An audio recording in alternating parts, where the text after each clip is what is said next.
Hola, bienvenido a nuestro paso número 2 sobre cómo leer la Biblia en nuestro programa online, cómo estudiar la Biblia. Muy bien, vamos directo al grano, como diríamos, y en el paso número 2 quiero compartirles primero que todo la pantalla para de ahí, eh, exacto, encaminarnos y seguir nuestro maravilloso estudio. El paso número 2 es la interpretación. Y vamos a usar concretamente, recordémoslo, el método gramático histórico. Existen muchos más métodos, pero para propósitos prácticos hemos escogido este dentro de nuestro programa de formación online. La interpretación, paso número 2, pasaje que estamos estudiando, Juan 3:16. Pues Dios amó tanto al mundo que dio a su único hijo para que todo el que crea en él no se pierda, sino que tenga vida eterna. ¿Cómo lo estudiamos? Bueno, vamos a hacer entonces un estudio primero del contexto general. Y para ello quiero hacer un cambio para mostrarte una Biblia que me gusta, la tengo hace muchos años, se llama la Biblia, el Diario Vivir. Es un libro excelente, tiene un excelente material de estudio, de apoyo. Ahí vamos a encontrar algunas generalidades, como lo es, contexto general, sobre el autor, los destinatarios, la fecha, el propósito, el marco histórico, en qué año más o menos se escribió el Evangelio de Juan, el método de escritura. La idea es que en esta primera aproximación, en la interpretación, recuerda que vamos a eh, tomar la idea central del autor del libro, ¿sí? ¿Qué es lo que nos quiere transmitir? No que entendemos nosotros, sino que nos quiso decir el autor. ¿Claro? Esto requiere que seamos guiados siempre por el Espíritu Santo. Muy bien, voy a dejarte compartir pantalla en este momentico y para darte paso seguido a, ok, el Biblia, Diario Vivir. Bueno, como la tienes aquí en pantalla, me gusta mucho. Algunas generalidades, nos da una cronología como para que nos ubiquemos en todo el Evangelio de Juan. ¿Cuál es la idea? La idea es que vayamos de lo grande y vamos reduciendo cada vez más la observación hasta que encontremos Juan 3:16 y ahí nos metemos a entender qué nos quiso decir Juan en esa maravillosa lectura, en esa maravillosa porción. Bueno, hay datos de la cronología generales desde Herodes el Grande, empezó a gobernar en el año 37 antes de Cristo, fecha del nacimiento de Jesús, según los historiadores.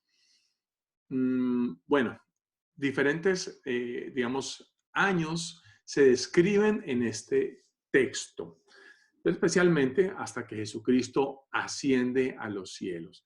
Algunos datos esenciales. Vamos a ver lo que está aquí en el lado izquierdo.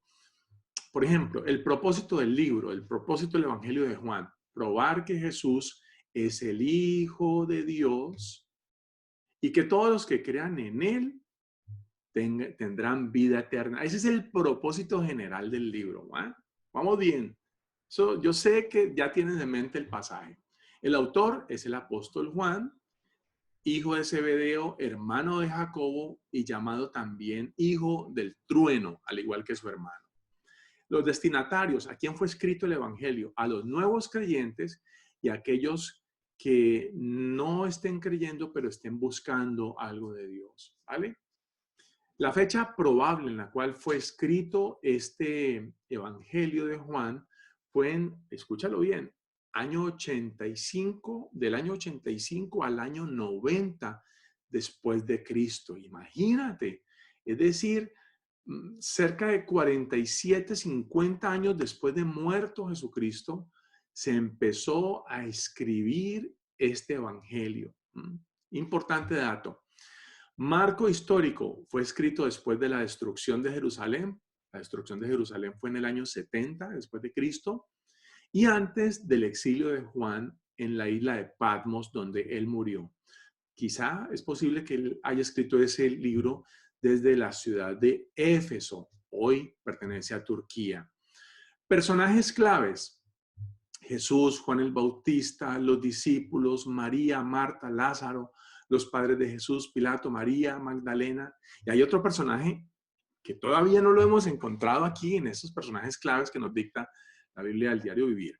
Lugares claves dentro de todo el Evangelio: Judea, Samaria, Galilea, Betania y por supuesto Jerusalén. Algunas características particulares del Evangelio: de los 8 milagros descritos ahí, 6 son los únicos en relación con los otros evangelios que se consignan en este evangelio. Más del 90% del evangelio de Juan es único, es peculiar. Juan no incluye la genealogía de Jesús, ni hace referencia alguna al nacimiento del Señor.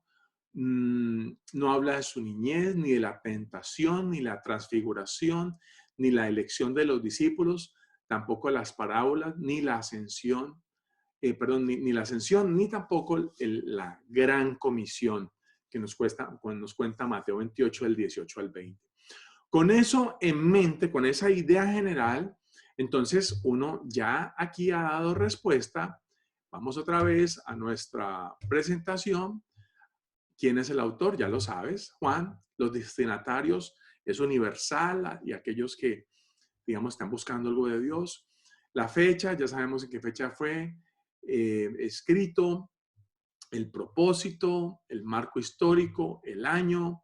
El método de escritura del Evangelio de Juan es narrativo, porque está contándonos la historia acerca del ministerio de la vida del Señor Jesucristo. Muy bien, ese es un contexto general dentro de este segundo paso. Recuerda, segundo paso, paso de interpretación, contexto general. Ya lo vimos, ahora pasamos a el contexto del capítulo donde está Juan 3:16, es decir, el contexto del capítulo número 3 del Evangelio de Juan. ¿Qué personajes aparecen en esa parte que estamos analizando? Porque vamos a tomar toda una idea. Hay más ideas, pero solamente ellos. ¿Qué personajes aparecen ahí? Si lo lees otra vez del 1 al 16 o al 17, te vas a encontrar que quienes están hablando ahí son Jesús y Nicodemo. ¿En qué lugar? Estaban en Jerusalén. ¿A qué hora estaban? En la noche. Entonces, eso nos lleva a ubicarnos mentalmente para que nuestra lectura no sea desprovista de imaginación, ¿no te parece? El estilo, ya lo dijimos, es narrativo. ¿Y qué personalidad podemos descubrir en los personajes que aparecen ahí? Jesús aparece como un maestro y es reconocido como tal, como un maestro enviado de Dios, con un carácter muy paciente. Pero también confronta, ¿cierto? Fue un coaching hoy en el coaching moderno, fue un hombre que fue guiando sabiamente a Nicodemo.